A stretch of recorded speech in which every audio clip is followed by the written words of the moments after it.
Apa itu radon? Radon adalah unsur kimia yang terdapat pada tabel periodik dan mempunyai nomor atom 86 serta lambang Rn. Yang perlu kamu tahu bahwa radon termasuk ke dalam gas mulia, yaitu gas yang sangat sukar untuk bereaksi atau stabil dan bersifat radioaktif. Nama radon berasal dari radium. Radon ditemukan pada tahun 1900 oleh Frederick Arensdorf yang menyebutnya sebagai pancaran radium. Pada tahun 1908, William Ramsay dan Robert Wadlow Gray mengisolasi gas dan yang menamakannya niton dari bahasa Latin nitens yang berarti berkilau.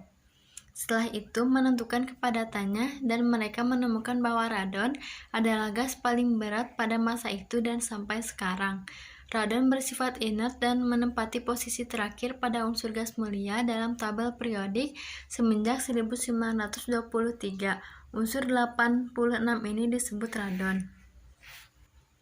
Sumber radon diproduksi secara alami oleh peluruhan radioaktif, uranium, dan elemen lain, seperti radium.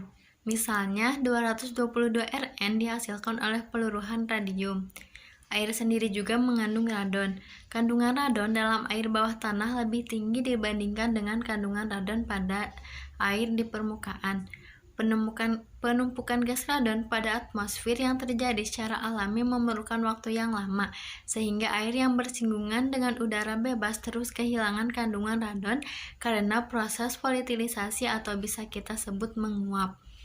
Sumber radiasi radon dari alam diantaranya yaitu yang pertama, sumber radiasi kosmik. Partikel dan sinar yang berenergi tinggi umumnya terdiri dari partikel proton dipengaruhi oleh medan magnet bumi. Bergantung kepada ketinggian titik radiasi semakin besar apabila posisi semakin tinggi. Yang kedua yaitu terestrial. Secara natural dipancarkan oleh radionuklida di dalam kerak bumi. Jika gas radon keluar dari tanah, gas radon akan terdispersi atau tersebar ke udara, karena itu konsentrasi radon di lingkungan udara terbuka akan kecil. Namun, jika gas radon memasuki ruangan tertutup, khususnya melalui lantai rumah, konsentrasinya akan meningkat.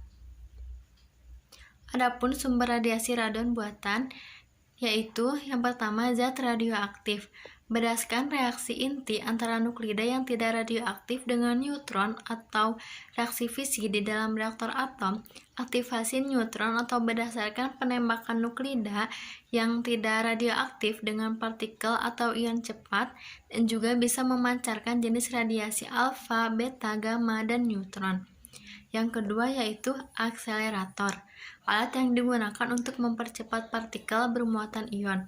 Untuk memproduksi zat radioaktif dengan proton berenergi tinggi, sinar X berenergi tinggi dengan elektron yang dipercepat. Sifat fisis radon yang pertama yaitu radon adalah gas yang tidak berwarna dan tidak berbau dengan titik didih minus 61, derajat Celcius. Titik lebur minus 71 derajat Celcius. Berat jenis zat cair 4,4 pada minus 62 derajat Celcius. Berat jenis zat padat 4 biasanya dengan valensi 0, tetapi membentuk beberapa senyawa seperti radon fluorida.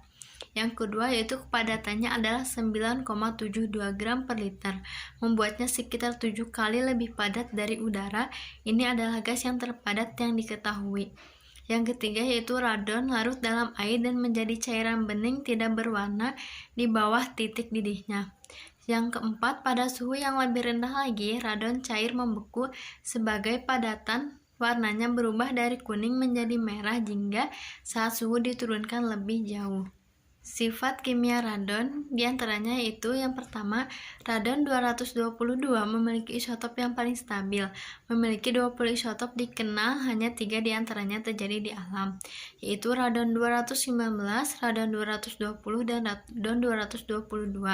Dengan radon 222, waktu paruh 3,8 hari dan tidak bertahan lama di atmosfer.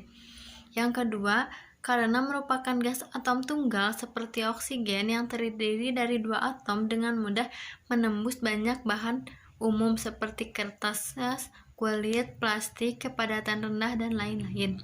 Yang ketiga yaitu radon sudah lama dianggap inert secara kimiawi. Istilah inut berarti tidak mampu bereaksi dengan zat lain. Namun pada awal 1960-an, sejumlah ahli kimia menemukan cara untuk membuat senyawa dari gas mulia. Mereka melakukannya dengan menggabungkan gas mulia dengan elemen yang sangat aktif. Bahan kimia yang biasanya digunakan adalah fluor. Bahan kimia yang paling aktif hasilnya adalah terbentuknya senyawa gas mulia. Senyawa radon pertama yang diproduksi adalah radon fluorida. Sifat-sifat radon rata-rata 0,1 bagian radon terdapat dalam 1 kali 10 pangkat 21 bagian udara. Jika suhu normal, radon tidak berwarna, tetapi ketika didinginkan hingga mencapai titik beku, titik radon memancarkan fosforesensi yang terang, kemudian menjadi kuning seiring menurunnya suhu. Radon berwarna merah sindur pada suhu udara cair. Fluor bereaksi dengan radon membentuk senyawa fluorida titik, maka terbentuklah radon katrat. Manfaat radon diantaranya yaitu yang pertama, radon digunakan untuk terapeutik. Radon diperoleh dengan pemompaan dari sumber radium dan disimpan dalam tabung kecil yang disebut benih atau jarum.